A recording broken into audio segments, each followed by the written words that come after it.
Oke, terima kasih. Baik, sambil menunggu tim yang lain, CO, untuk menuliskan nama di kolom chat, saya akan membuka debat kali ini sebelum itu. Jadi selamat datang di babak Grand Final dari Sadewa Bahasa Indonesia 2022. Jadi di sini sebelum kita memulai perdebatan, semua tim telah hadir dan perkenalkan, nama saya Retno, saya akan menjadi ketua juri di ronde kali ini. Dan ya, itu saja. Saya memiliki 2 panel, jadi saya akan memberikan mereka waktu juga untuk memperkenalkan diri.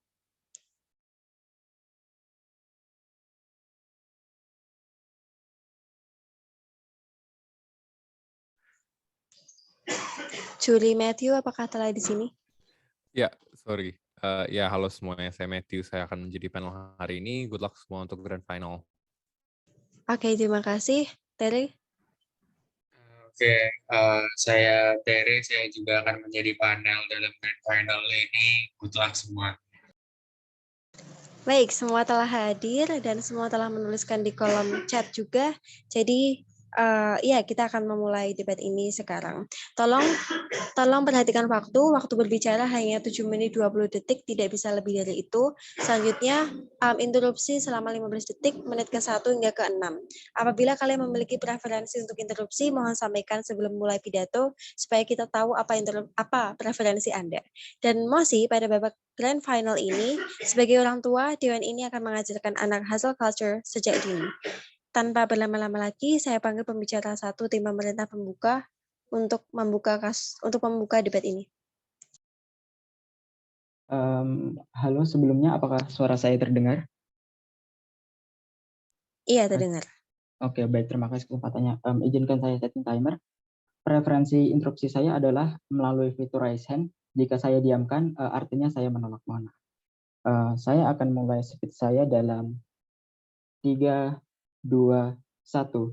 Sebagai tim pemerintah sudah sangat jelas bahwasanya kami sebagai orang tua akan mendukung untuk mengajarkan anak hustle culture sejak di usia dini mereka.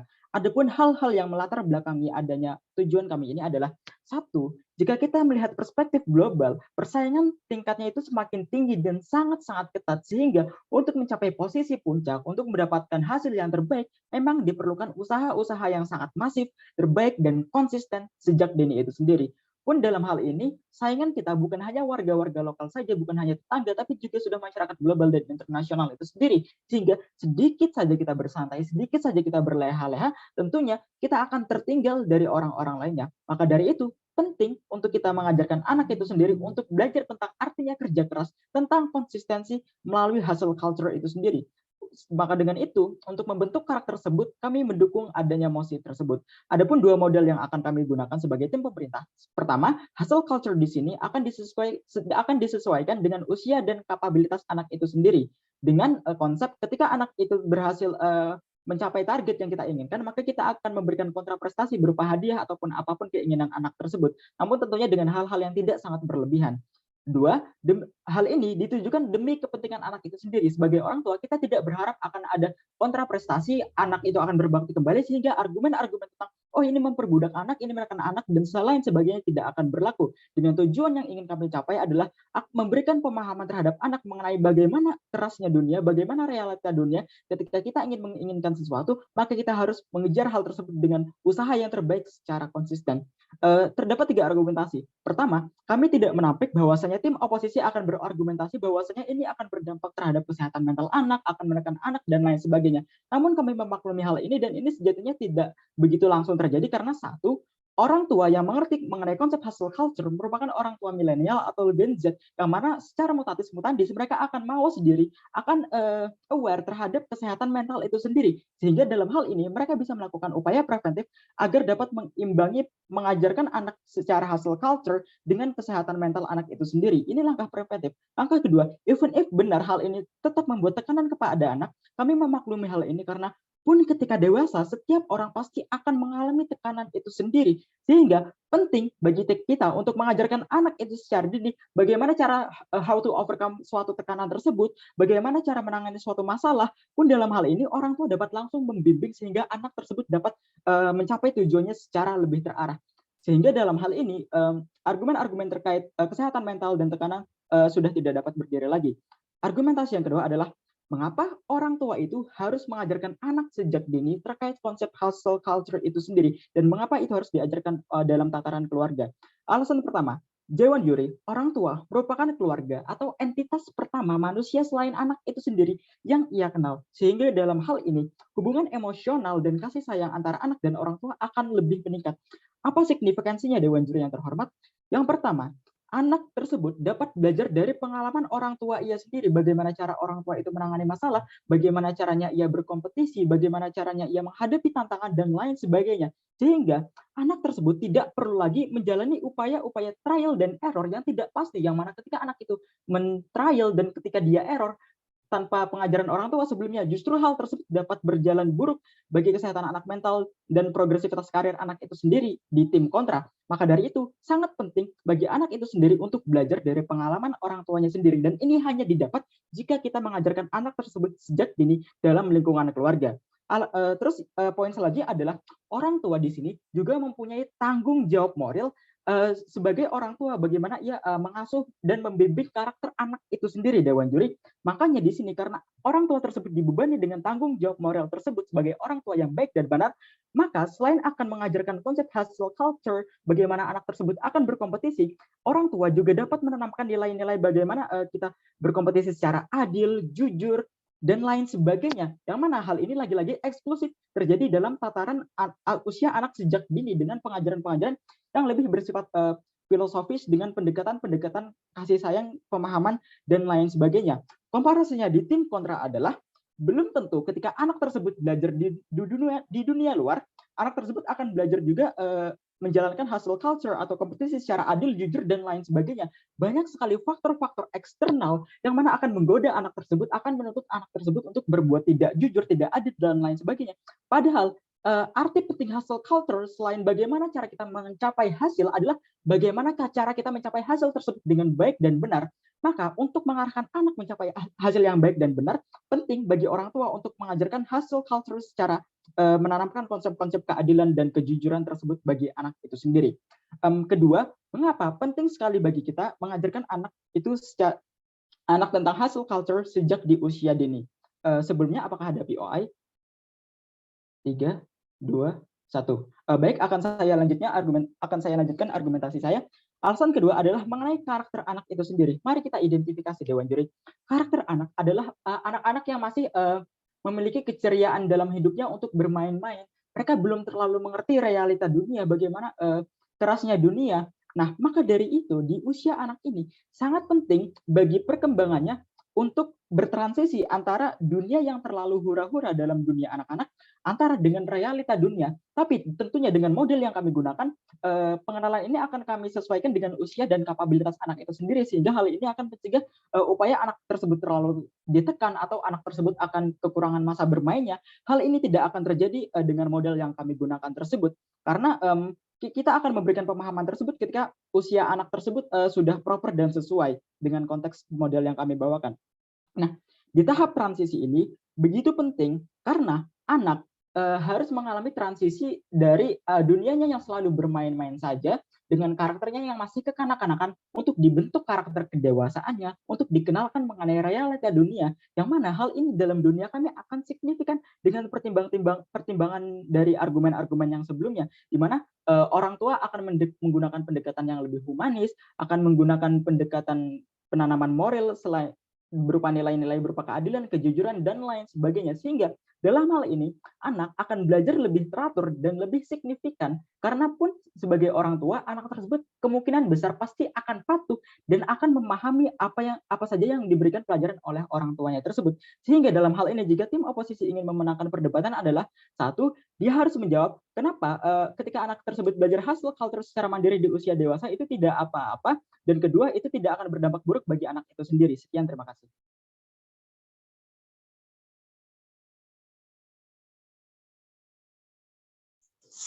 Baik, terima kasih atas pidato yang telah disampaikan. Selanjutnya untuk membuka kasus tim oposisi, saya panggil pembicara 1, tim oposisi pembuka.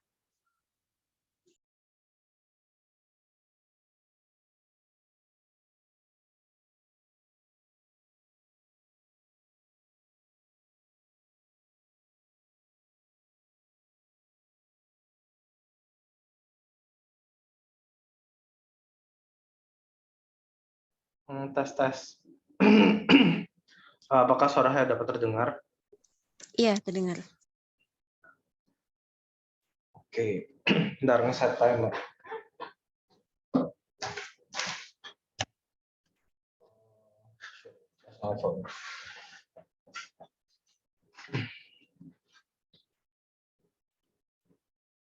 Tinggal my timer.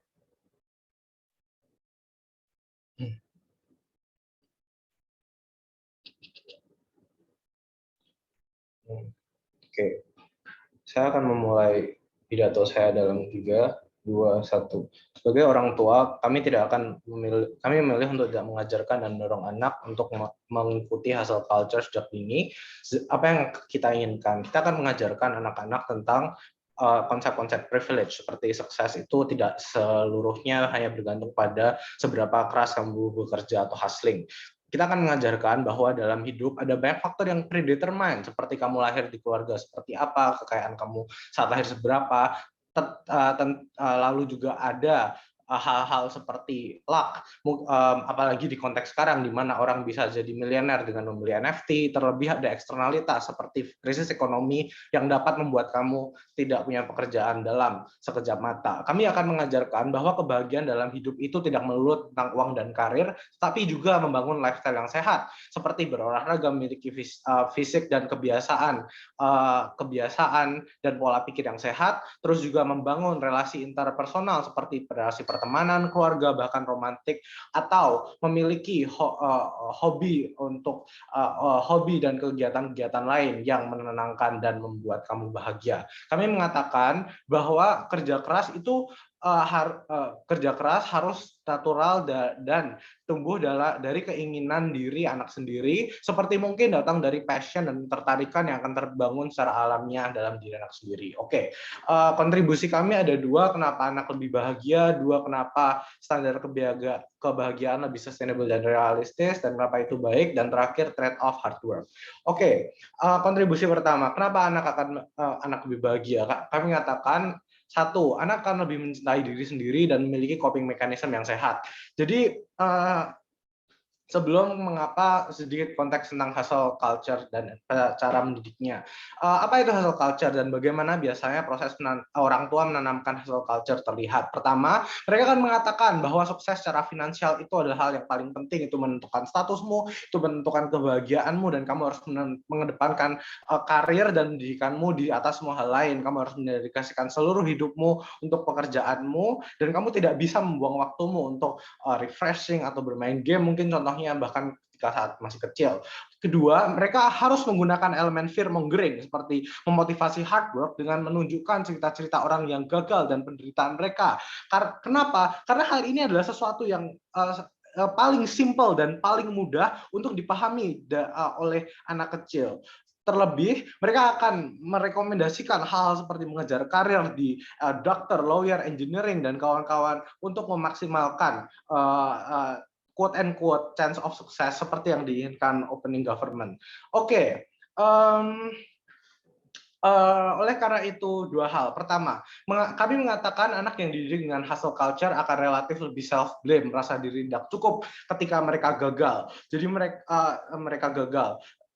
Secara komparatif, anak yang dididik dengan alternatif kami relatif akan dapat menerima kegagalan karena mereka mengetahui adanya kompleksitas dan hidup itu tidak hanya dalam self blame. Hal ini lebih baik dalam 2 metrik. Pertama, dalam penerimaan kami mengatakan proses penerimaan kegagalan 5 stages of grief dalam OO akan jauh lebih baik karena mereka tidak melakukan self blame dan mereka dapat mengatakan bahwa ini adalah sesuatu yang eksternal, sesuatu yang relatif lebih tidak sakit dan mudah diterima dibandingkan self blame. Kedua, dalam metrik move on dan meniti masa depan, kami mengatakan di dalam tim pemerintah, mereka setelah mereka selesai menerima, mereka akan terus bekerja lebih keras.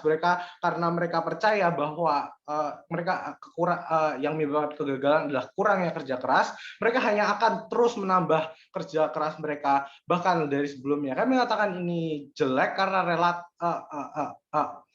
jelek karena yang mereka butuhkan adalah melakukan evaluasi. apakah memang pekerjaan ini emang untuk saya, apakah saya memang memiliki skill set atau kemampuan yang memang harus yang cocok dengan ini, atau apakah memang job ini terlalu saturated sehingga di tempat kita mereka akan mengkonsiderasi eksternalitas, mereka akan mengkonsiderasi faktor-faktor lain yang tidak hanya hard work dan membuat keputusan yang relatif lebih evaluatif. Mengapa ini penting? Dua hal. Pertama, karena memang anak bakal sering gagal. Ada banyak alasan mengapa anak akan sering gagal dalam dunia ini. Seperti dia akan selalu ada orang yang lebih baik, yang terlahir lebih pintar, yang terlahir lebih privilege. Terlebih ada eksternalitas seperti pergantian kurikulum atau pergantian kurikulum, krisis ekonomi yang akan menghamper kesuksesan mereka dan dapat mengubah roda hidup dalam sekejap. Lalu juga ada kesalahan-kesalahan seperti kesalahan pilihan hidup, kesalahan dalam memilih jurusan yang tidak mungkin dapat mereka ketahui dan rasionalisasi 100% karena mereka tidak dapat melihat masa depan. Alasan kenapa ini penting kedua adalah tidak semua orang bisa sukses. Satu, ya memang karena ada persaingan di job market yang tambah ketat. Orang akan selalu ada orang lain dari negara yang sistem edukasinya lebih baik, yang privilege-nya lebih baik. Atau memang yang kedua, memang tidak semua orang bisa jadi pekerja kulit kerah putih yang notabene sukses karena sistem ekonomi kita masih membutuhkan jauh lebih banyak pekerja kerah biru. Oke, kontribusi kedua, kenapa standar kebahagiaan kami relatif sustainable dan realistis? Kami mengatakan sukses dari karir dan kekayaan itu uncertain di masa depan karena banyak eksternalitas. Terlebih Anda akan push dan mengkomparasi ke yang paling di atas, sehingga Anda tidak akan merasa puas, Anda akan merasa selalu kurang dan terus dan tidak akan merasa cukup. Sebagai komparatif, kami katakan kebahagiaan di sisi kami lebih relatif lebih bebas dari eksternalitas dan relatif realistis, seperti membangun relasi interpersonal, membangun relasi-relasi dengan orang-orang, membangun pertemanan yang kita dapat merasa bahagia jika mereka di sekitar mereka, membangun loyalitas dan sebagainya, tidak relatif lebih bebas dari eksternalitas. Lalu membangun lifestyle dan pola pikir yang baik. Hal-hal ini sangat penting karena membangun seperti pola makan yang baik, pola olahraga yang baik, dan sepertinya sangatlah penting untuk memastikan mereka relatif tidak mudah terkena burnout. Karena kami mengatakan hidup memang tidak bisa terus-terusan bekerja. Kita harus have fun, kita harus beristirahat untuk meriset dan merecharge energi dan fokus kita, terlebih mengeksplor dunia untuk menambah wawasan kita dan expand our horizon yang akan meningkatkan kreativitas dan sebagainya. Karena itu kami mengatakan kebahagiaan akan lebih dapat dicapai oleh anak dan lebih relatif sustainable dan realistis. Kami mengopos mosi. Baik, terima kasih atas pidato yang telah disampaikan. Selanjutnya saya panggil pembicara kedua tim pemerintah pembuka untuk melanjutkan kasusnya. Apakah suara saya terdengar? Iya, terdengar. Baik, terima kasih. Speech akan saya mulai dalam 3, 2, 1. Dewan Juri, mari kita klarifikasi terlebih dahulu bagaimana karakter anak yang ada pada status quo dan versus bagaimana realita yang ada pada status quo. Dewan Juri, kita percaya dan kita semua tahu bahwa anak adalah orang yang yang sedang ada dalam fase permainan dan sebagainya. Mereka terlalu banyak bermain. Anak-anak ini tidak diajarkan mengenai bagaimana seharusnya ia menghadapi dunia.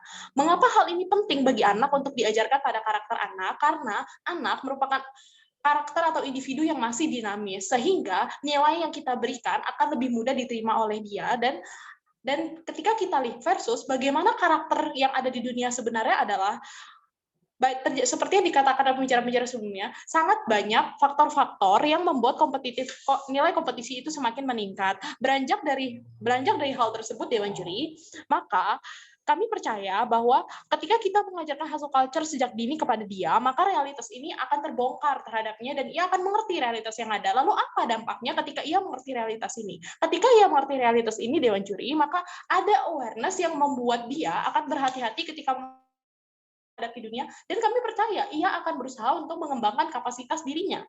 Mengapa Dewan Juri akan mengembangkan kapasitas dirinya? Karena ia akan selalu berusaha dan ia selalu memitigasi apa yang dikatakan oleh orang tuanya bahwa hanya dengan hustle culture, hanya dengan metode inilah ia bisa memperoleh kesuksesan dan jiwa kompetitif sangat tinggi sehingga ia akan memperbaiki dirinya dan meningkatkan kapasitas dirinya. Kemudian Dewan Juri, kami mengetahui adanya ekses negatif berupa dampak mental. Mengapa dampak mental ini tidak akan se-harm itu di sisi kami? Karena Dewan Juri justru karena dia diajari hustle culture sejak dini, ketika dewasa dia punya manajemen mental yang baik. Mengapa hal ini bisa terjadi dan mengapa hal ini pasti terjadi di sisi kami? Karena ketika anak paham ada hustle culture, dia pasti tahu ketika dia belajar mengenai hustle culture tersebut, dia menyadari adanya ekses-ekses negatif, sehingga dia bisa belajar terlebih dahulu sejak dini bagaimana kira-kira ekses negatif ini akan dia atur, sehingga ketika dia dewasa dia tidak perlu lagi khawatir dengan manajemen mental health dan sebagainya.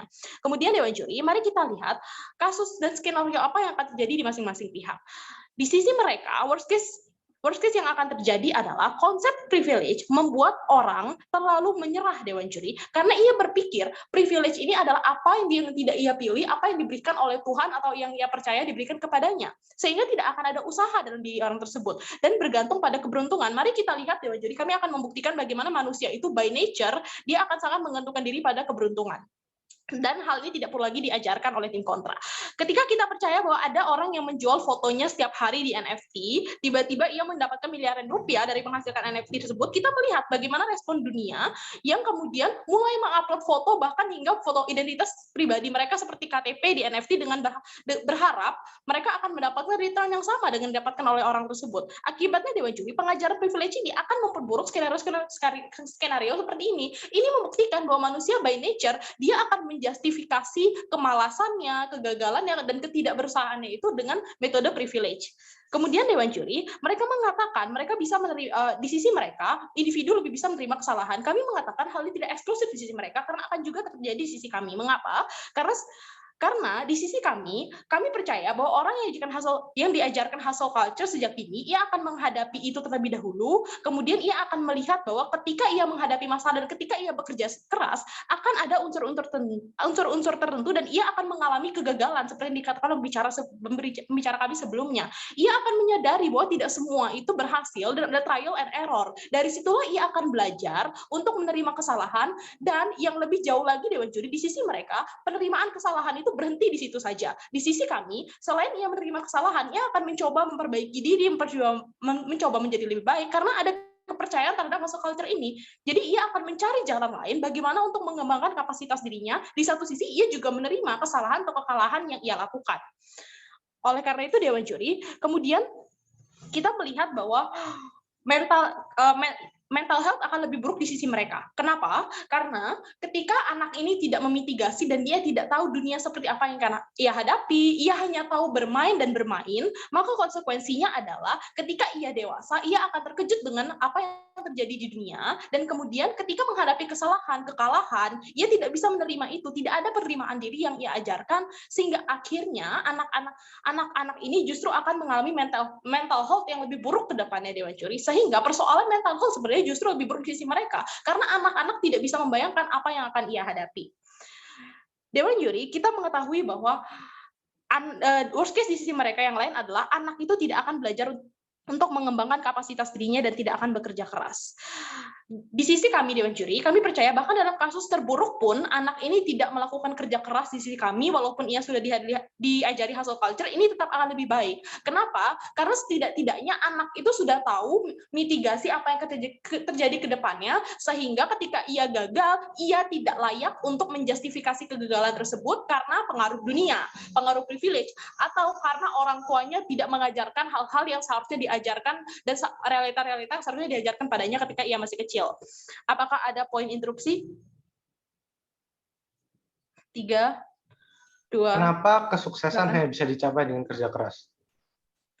Dewan Juri, kami percaya kesuksesan akan hanya bisa dicapai dengan kerja keras ini adalah suatu paradigma yang akan ditanamkan ke anak. Terlepas dari apakah benar orang itu akan sukses dengan kerja keras, paradigma ini akan berdampak baik bagi orang tua maupun bagi anak tersebut.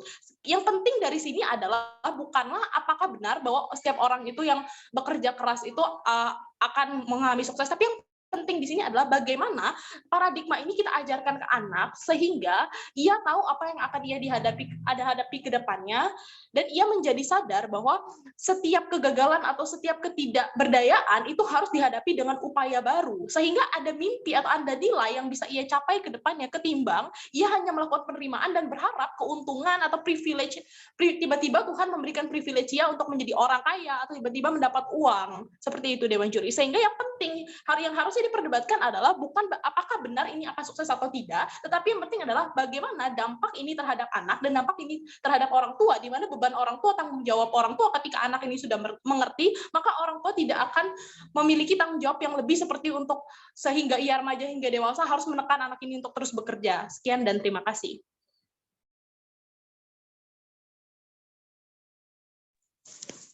Terima kasih atas pidato yang disampaikan. Untuk menutup kasus tim pembuka, saya panggil pembicara kedua tim oposisi pembuka.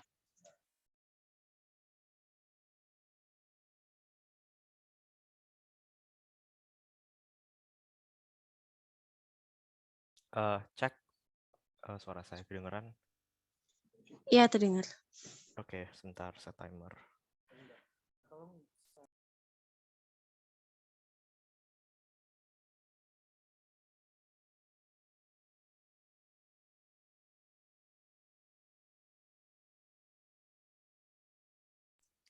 Oke.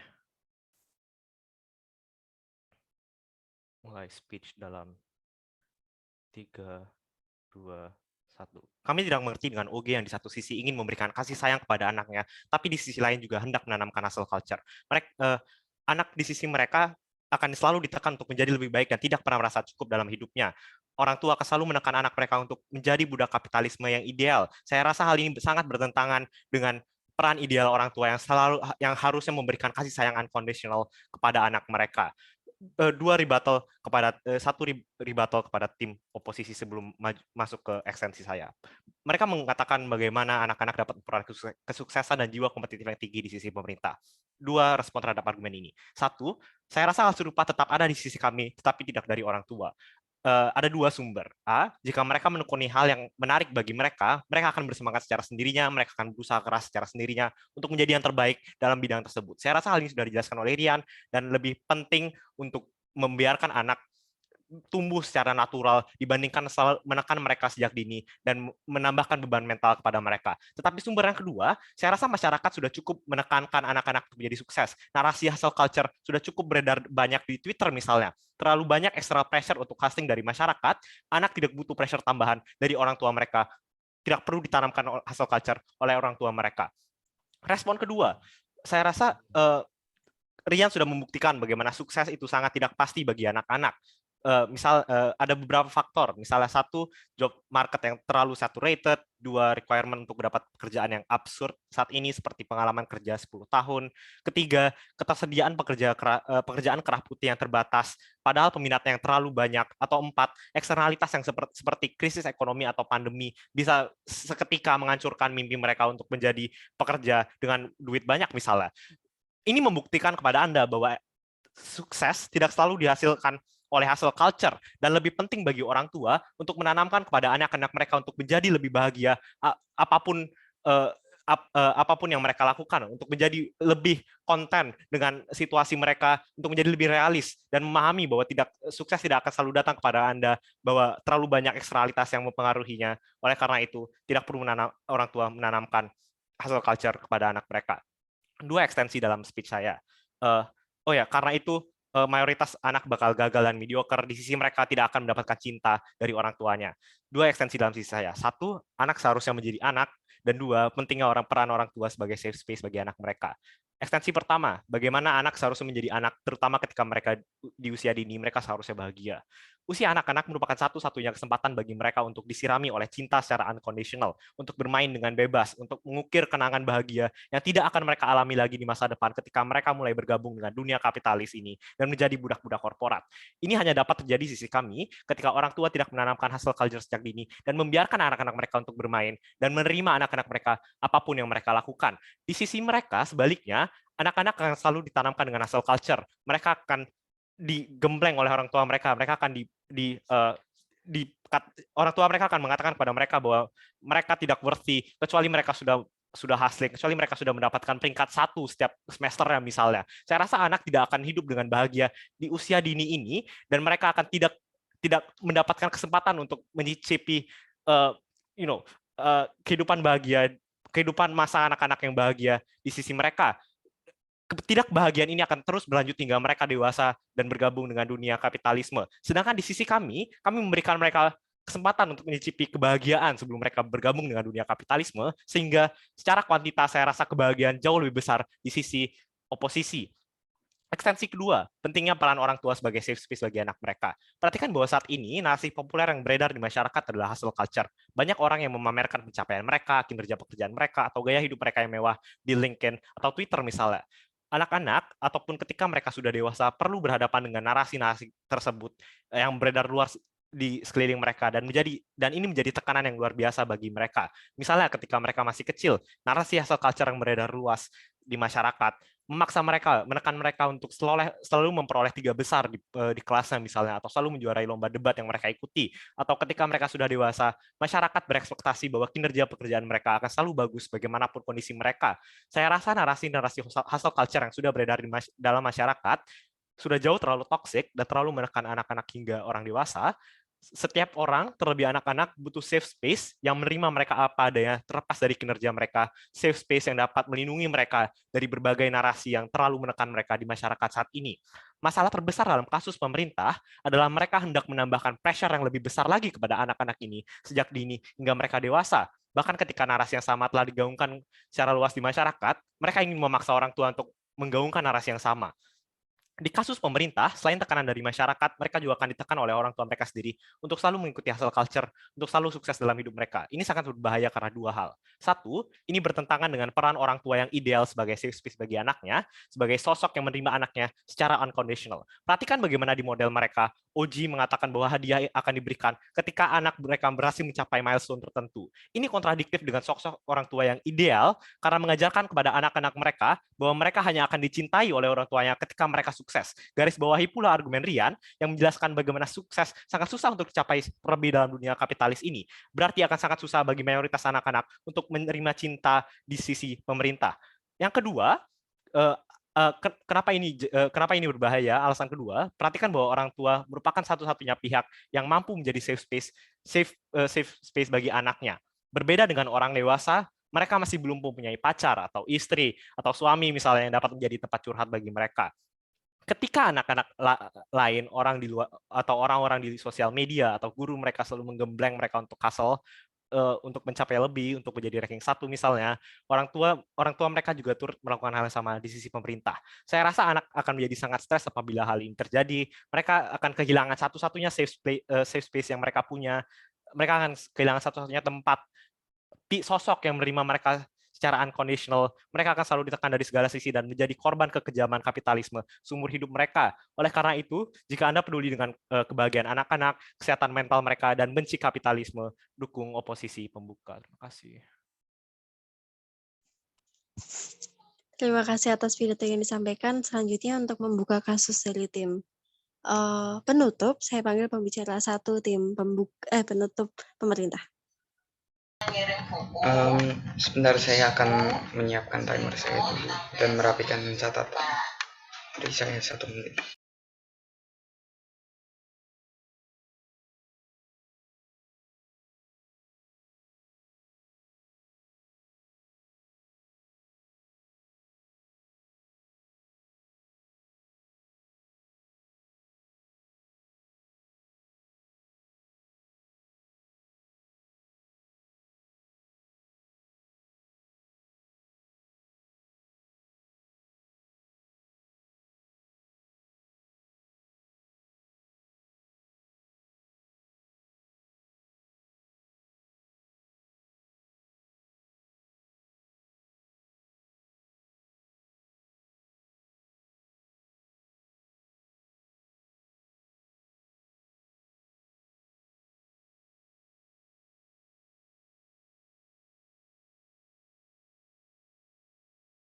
Baik, untuk POI silakan unmute saja dan Saya akan memulai pidato saya dalam 3,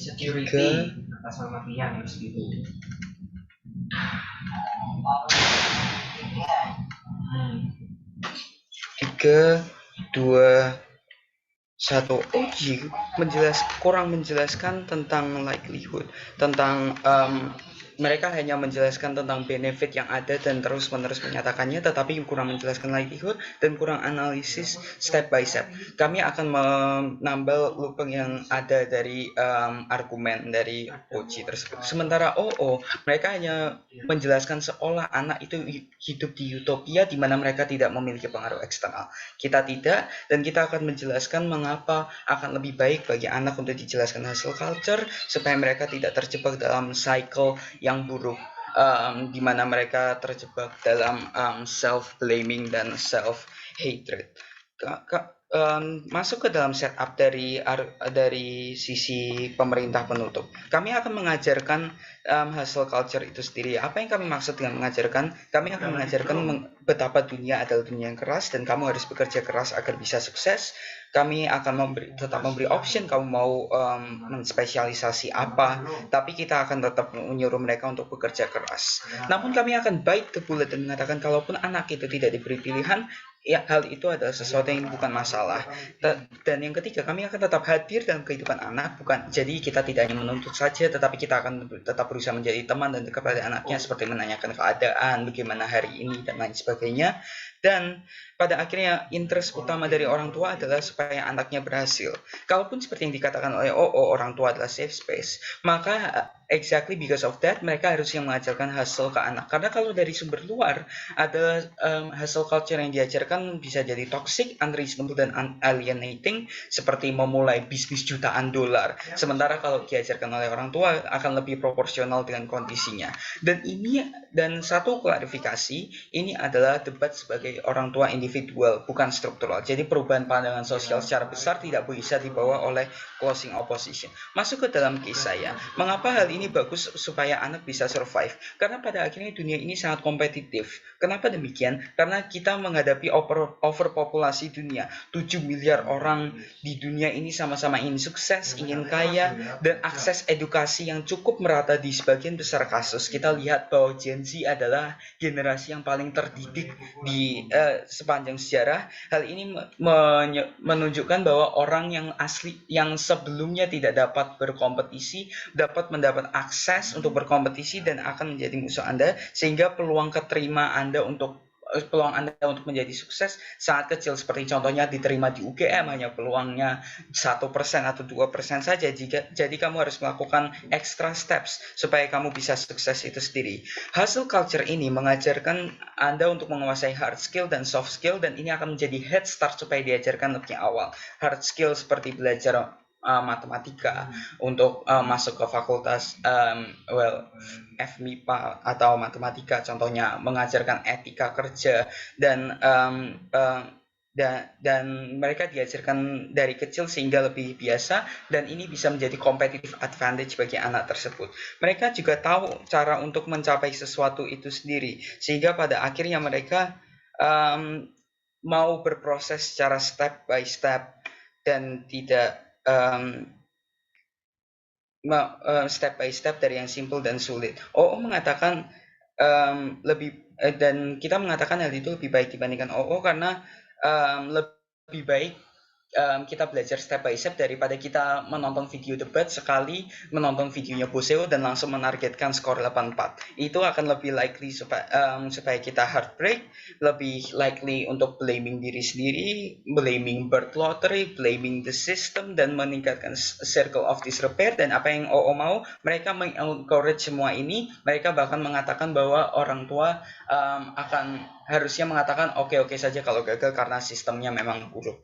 Jadi pada akhirnya ini hanya akan memulai circle of despair yang tidak membantu kehidupan anak itu sendiri. Dan dengan mengerti hustle culture itu sendiri, mereka bisa mencapai level tertentu dengan bekerja keras, dan mereka akan lebih menerima kalau orang lain sukses karena mereka tahu orang itu sudah kerja keras terlebih dahulu dan mereka bisa tetap menjadi termotivasi.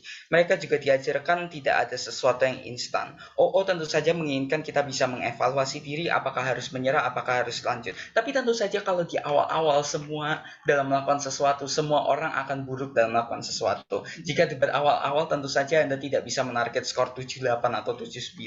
Anda harus memulai dari awal dan mendapat skor 71 dan menerimanya.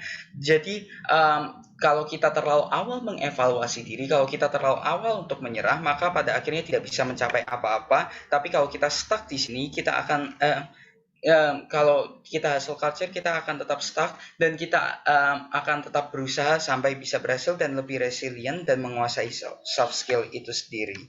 Dan kenapa hal ini penting diajarkan untuk anak? Karena tentu saja anak merupakan dalam keadaan golden age. Nilai yang ditanamkan bisa bertahan seumur hidup. Inilah kenapa benefit yang diberikan oleh kami bisa berjalan dan bisa tetap sustainable dalam jangka panjang.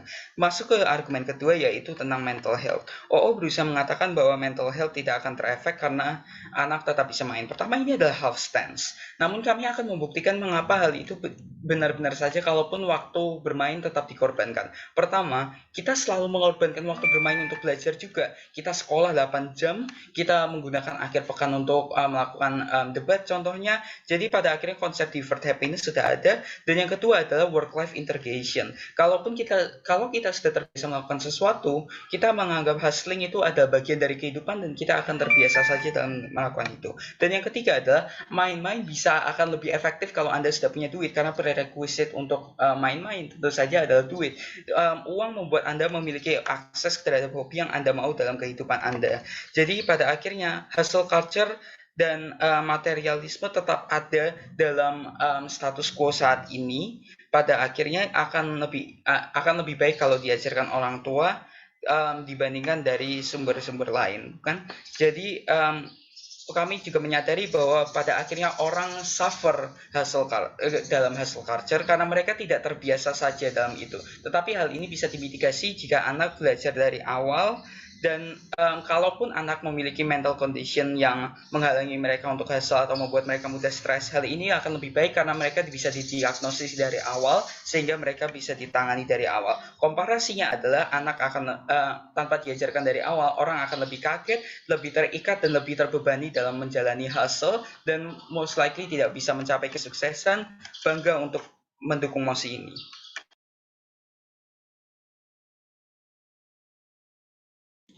Terima kasih banyak atas pidato yang disampaikan. Selanjutnya saya panggil pembicara satu dari tim oposisi penutup.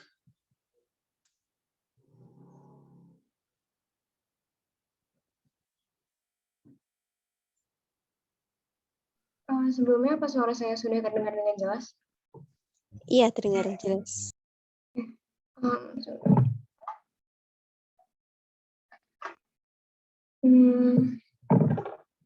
Untuk POI, misalkan unmute diri Anda dan interupsi pidato saya.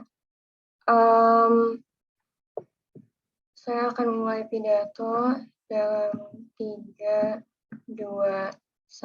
Sepertinya apa yang tidak dimengerti oleh government bench adalah fakta bahwa di status quo sekarang sudah banyak sekali anak-anak yang telah ditekan oleh external pressure dan hustle culture di status quo. Kita sudah melihat bahwa sekarang bahkan anak SMP misalnya sudah berusaha untuk melakukan magang agar mereka bisa memperbaiki CV, walaupun itu bukanlah sesuatu yang sangat penting untuk dilakukan dalam usia mereka. Karena itu kami rasa sekarang adalah waktu yang paling penting bagi orang tua untuk menjadi safe space bagi anaknya, untuk bisa memberikan kasih sayang dan untuk bisa mengajarkan bahwa kesuksesan bukanlah segalanya, bahwa kerja keras bukanlah segalanya, dan kebahagiaan adalah sesuatu yang sangat penting.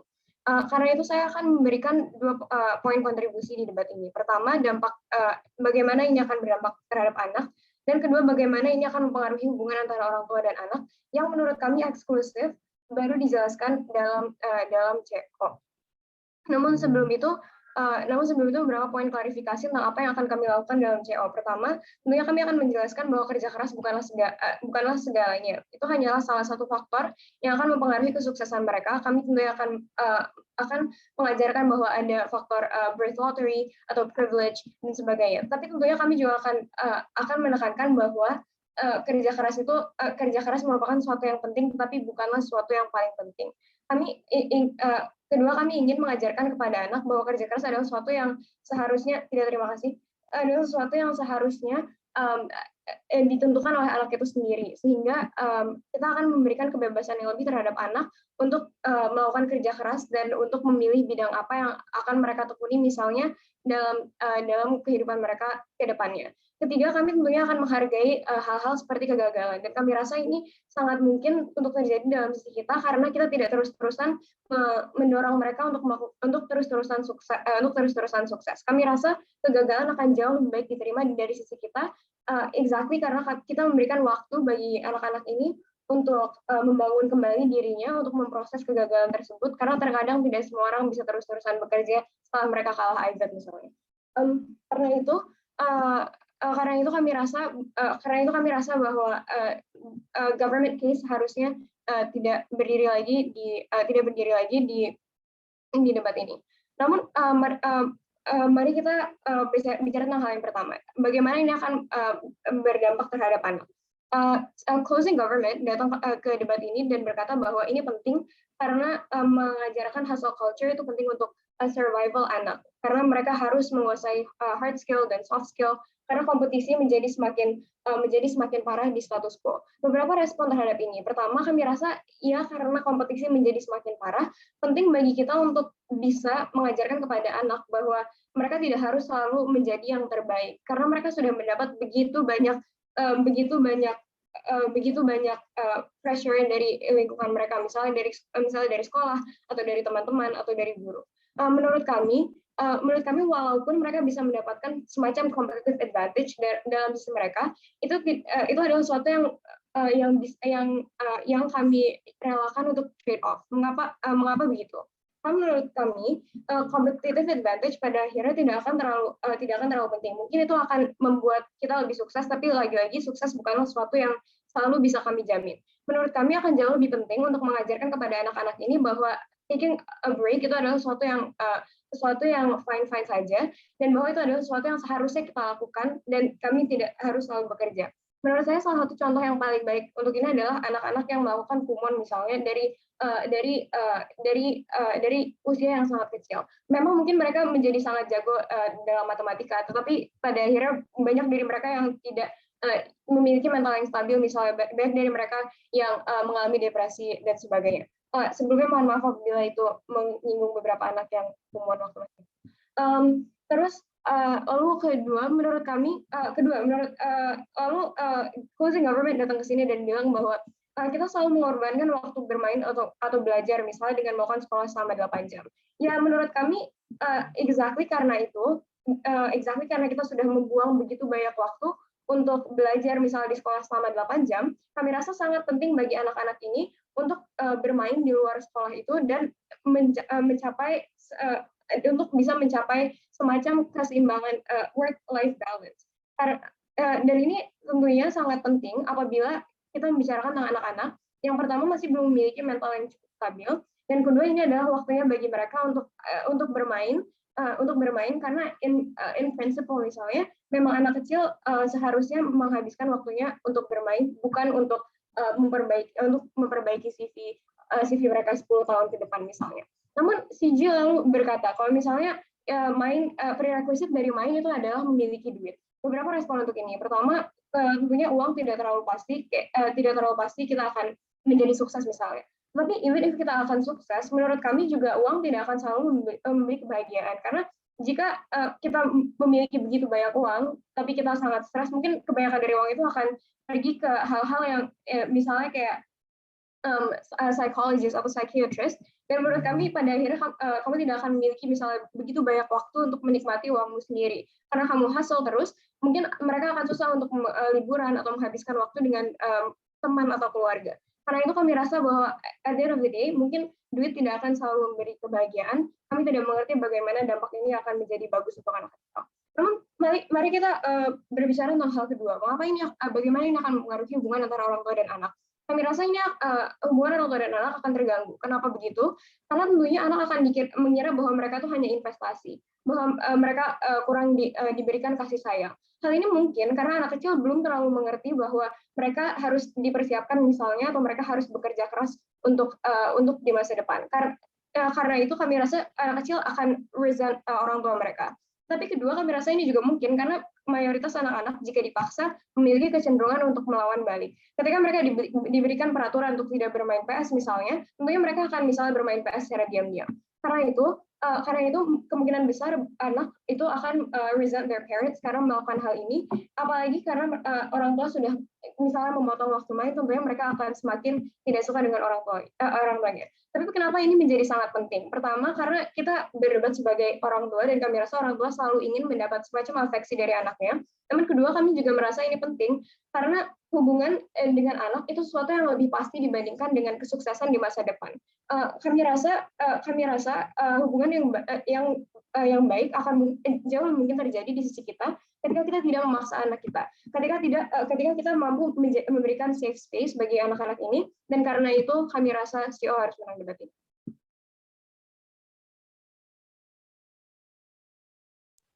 Terima kasih atas pidato yang disampaikan. Selanjutnya saya untuk menutup kasus pemerintah, saya panggil pembicara 2 pemerintah penutup.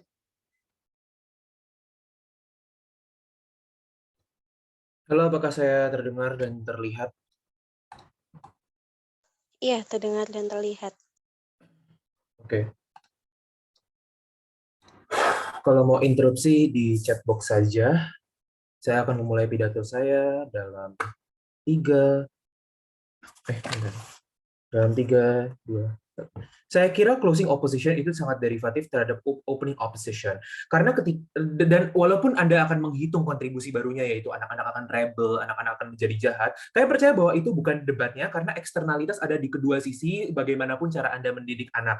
Namun ketika Anda ingin memfaktor rebel dan lain-lain, saya kira ini akan lebih buruk pada sisi closing opposition. Mengapa? Karena ketika Anda mengorientasikan hidup anak Anda kepada kebahagiaan, hedonisme, dan apa yang penting bagi Anda adalah supaya anak bahagia, anak akan menanamkan ide-ide bahwa semua hal itu justified asalkan saya bahagia. Inilah yang memimpin Anda kepada hal-hal yang buruk dan hedonisme, seperti narkoba, seperti alkohol, seperti nightclub, seperti prostitusi dan lain sebagainya. Karena itu orientasi kepada kebahagiaan dan hedonisme malah akan menjerumuskan anak-anak Anda kepada hal-hal yang buruk.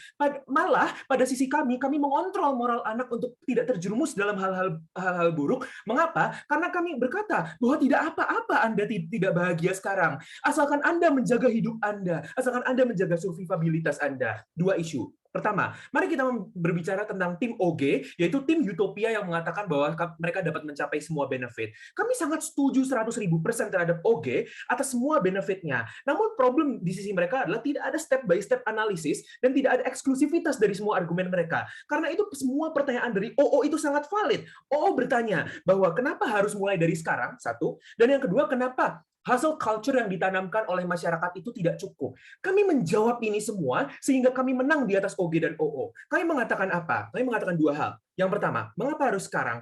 Harus sekarang karena anak-anak di usia dini sedang mengalami golden age of learning.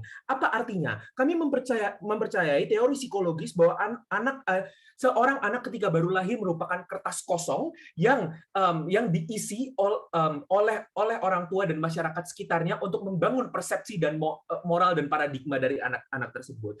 Apa artinya ketika Anda masih di golden age? 1, anak-anak cepat mempelajari sesuatu. Namun yang kedua, anak-anak membangun persepsi dan cara berpikir mereka pada waktu yang panjang. Karena itu, orientasi hedonisme, kebahagiaan dan lain sebagainya, ketika Anda tidak mengajarkannya dari kecil bahwa kebahagiaan adalah hedonisme adalah hal yang paling penting, anak-anak ini tidak akan mengkonsiderasi itu sebagai hal yang penting. Karena itu mereka tidak akan tertekan ketika Ketika mereka harus bekerja keras, mereka tidak kaget lagi kalau mereka harus bekerja keras. Mereka tidak akan mental health issue, depression dan lain sebagainya ketika mengalami hal itu. Ini memberikan mekanisasi terhadap culture shock yang dibawa oleh opening government. Ini adalah alasan struktural mengapa tidak ada culture shock dan terbiasa dan lain sebagainya. Namun yang kedua, kami mengatakan bahwa orientasi hustle culture yang diberikan oleh masyarakat itu sangatlah tidak cukup dan sangatlah mengalienasi. Mengapa? Karena seperti apa hustle culture dan standarisasi kebahagiaan yang diberikan oleh eksternal. Hustle culture seperti Indra Kents yang memiliki saldo di binomo sebesar 200 miliar atau orang-orang yang memiliki uang triliunan sehingga standar kesuksesan Anda bergantung kepada jumlah kapital Anda. Dan menurut saya ini standar yang sangat delusional dan sangat mengalienasi. Mengapa standar hustle culture dari orang tua ini akan lebih baik? 3 hal. 1, akan proporsional terhadap kemampuan anak dan echo chamber dari anak tersebut. Mengapa? Contohnya, ketika Anda berasal dari pedesaan misalnya, Anda akan diajarkan hustle culture untuk menjadi tukang kayu yang baik seperti ayahnya Tuhan Yesus, atau misalnya menjadi good blue collar worker di pabrik dan lain sebagainya. Namun yang kedua, Anda sebagai orang tua, Anda juga akan lebih solutif. Solutif seperti apa? Ketika nilai jelek, Anda akan memberikan anak Anda bimbel, dan ketika debat Anda burik, Anda akan memberikan coaching session bersama Thierry Timothy misalnya. Mengapa hal ini eksklusif? Karena orang tua memiliki proksimitas terhadap anak-anaknya, sehingga orang tualah yang memahami kondisi dari anak-anak tersebut. Namun yang ketiga, ketika orang tua tidak memiliki persepsi hustle culture, tapi hustle culture ini ada di masyarakat, orang tua akan mengalienasi anak Anda. Karena misalnya ketika Anda kalah IVET seperti saya, Maura ataupun Jason, Anda akan ketika Anda curhat ke orang tua Anda akan mengatakan, Puk, nggak apa-apa kok nggak menang,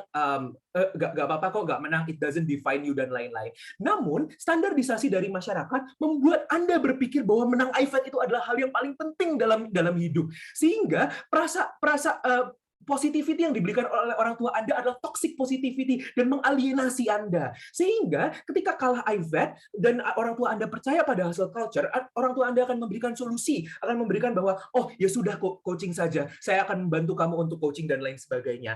Hal ini lebih memvalidasi perasaan anak Anda. Sehingga ketika masyarakat hustle culture, orang tua harus mengikuti arus itu, dan ini lebih memvalidasi perasaan anak. Kami mengalahkan OO dan mekanisasi OG sebelum further OO. OO, boy. Maaf. OO, silahkan. Banyak anak lain yang saat golden age juga kerja keras, tapi memiliki privilege dan luck yang lebih baik. Mayoritas anak akan jadi mediocre dan gagal. Bagaimana anak-anak itu akan terlihat di sisi kamu? Pertama, kami mengatakan bahwa di society sudah ada hustle culture itu, jadi standarisasi itu akan tetap ada. Namun yang kedua, exactly harus di counterbalance oleh hustle culture yang diberikan oleh orang tua, sehingga sudah terjawab. Namun yang kedua, mari kita menjelaskan analisa kesuksesan mental health dan lain sebagainya. Pertama, OO berusaha mengatakan hal-hal soal mental health. Namun kami mengatakan mengapa mental health itu akan menjadi masalah karena 2 alasan.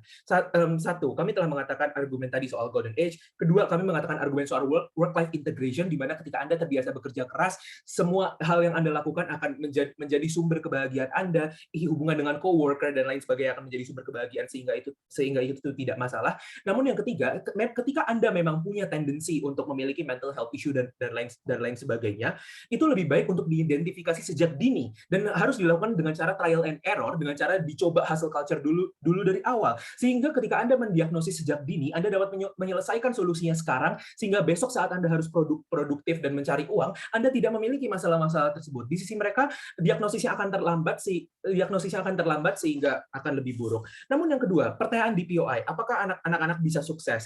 Memang sulit, tapi satu bisa karena sekarang karena sukses itu adalah dari menyelesaikan masalah dari manusia, sehingga ketika Anda ada skill Anda bisa. Namun kedua, even if mereka berkata tentang blue collar worker juga kompetitif guys, karena jumlah investasi di negara berkembang yang sangat terbatas, masih ada 10% pengangguran walaupun blue collar worker. Apa yang kami capai di sisi kami? Satu, orang-orang walaupun bisa blue collar worker memiliki soft skill, yaitu memiliki work ethic yang sangat bagus sehingga kompetitif di antara blue collar worker lainnya. Namun yang kedua, white collar worker-nya juga bisa lebih tercapai karena Anda punya competitive advantage of hard skill, sehingga Anda bisa masuk teknik kalau matematika Anda udah bagus dari kecil, bisa masuk FH kalau debat Anda bagus, walaupun saya masuk teknik juga, bangga untuk menang.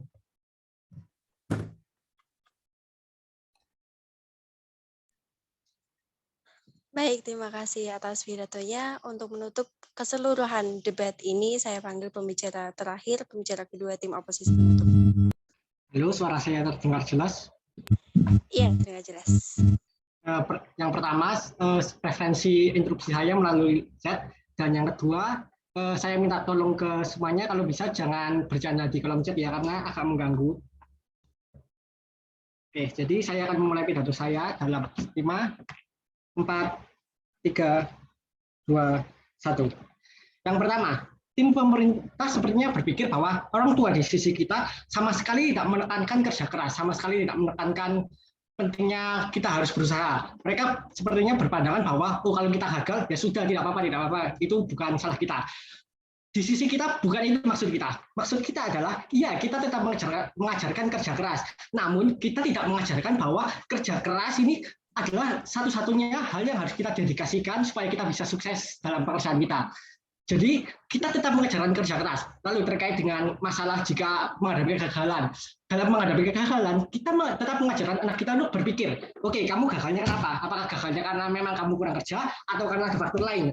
Jadi kita itu mengajarkan supaya anak kita berpikir dengan bijak. Jadi kalau memang yang salah adalah memang kita kerjanya kurang keras, maka oke, itu harus diperbaiki. Kita mendorong ke sana. Tapi kalau memang alasan kita gagal itu bukan dari faktor itu, tapi dari faktor-faktor eksternal, maka kita mendorong untuk supaya anak kita ini bisa menerima dan memahami bahwa itu bukan salahmu, karena ada faktor-faktor yang di luar. Tapi kalau memang dari faktor internal kita, misalnya dari kerja keras, kita tetap mendorong untuk anak-anak berusaha kembali.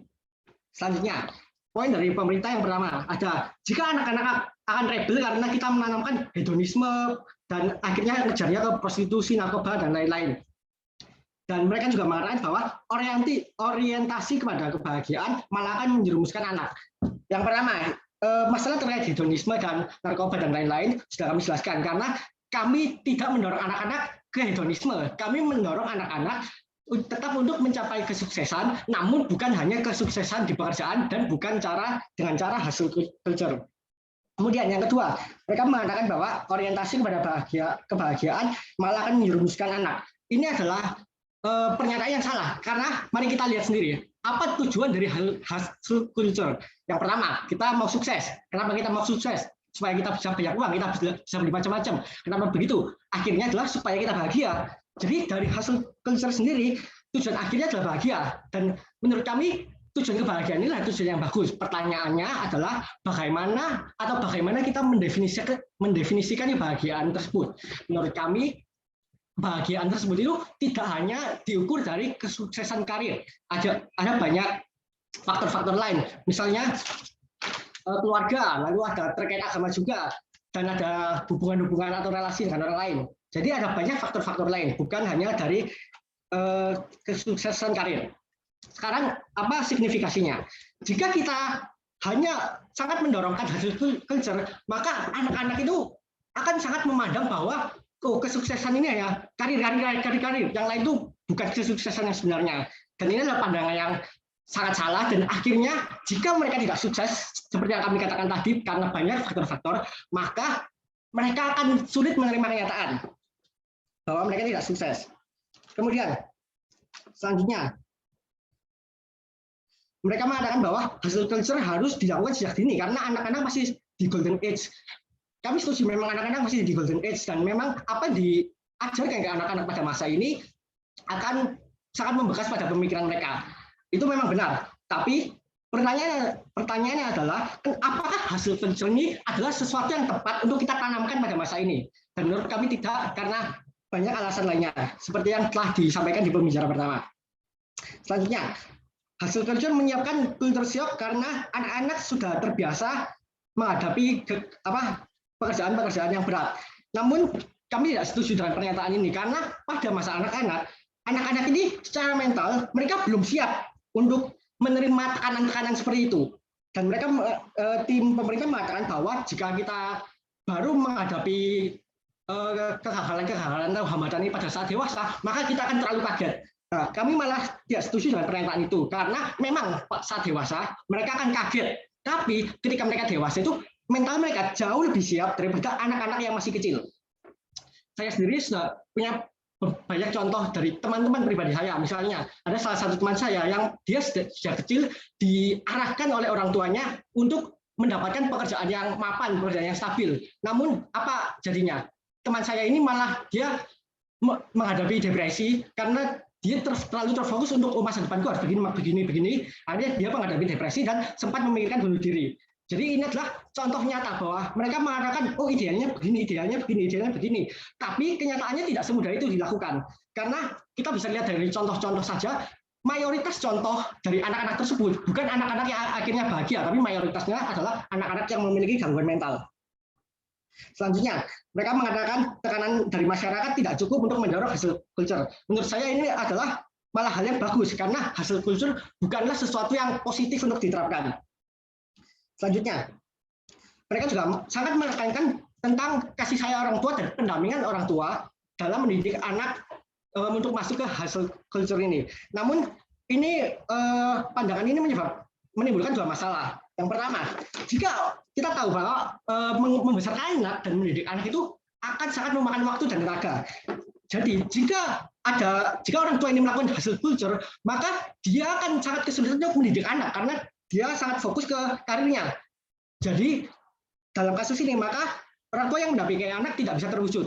Namun jika kita mau menekankan pada orang tua tetap mendampingi anak, maka artinya orang tua ini tidak memiliki pengalaman banyak atau tidak tahu banyak tentang hasil culture karena dia tidak melakukan atau tidak menerapkan konsep ini, melainkan dia malah fokus ke anaknya.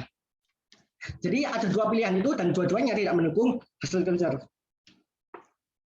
Kemudian terkait dengan persaingan yang sangat tinggi, jadi perlu extra steps.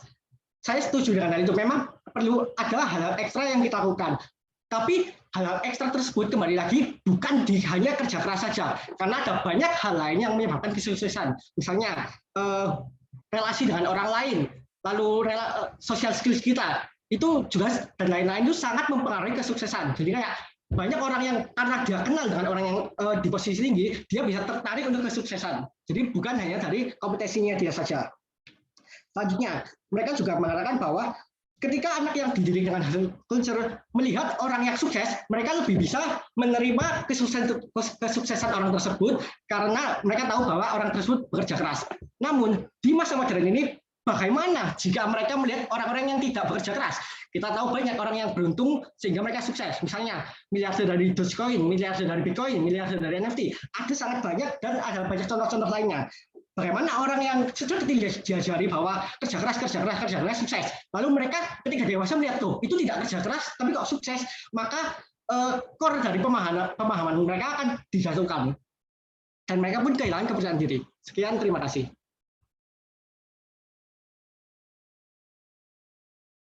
Baik, terima kasih. Ini adalah akhir perdebatan pada babak grand final ini. Jadi selamat untuk keempat tim telah menyelesaikan hal ini, telah menyelesaikan debat kali ini.